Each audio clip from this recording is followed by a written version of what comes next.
मेरी आदत ही नहीं है यूं हर किसी पे मर मिटने की, पर तुझे देखकर दिल ने सोचने तक की मोहलत ही ना दी।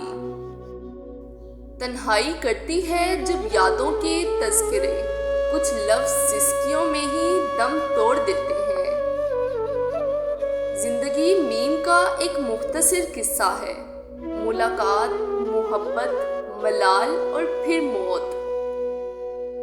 लगता है अभी दिल ने ताल्लुक नहीं तोड़ा, ये आंख तेरे नाम पे भर आती है। सारी जिंदगी रखा है बेफैज रिश्तों का भरम, सच पूछो तो कोई भी अपने सिवा अपना नहीं होता।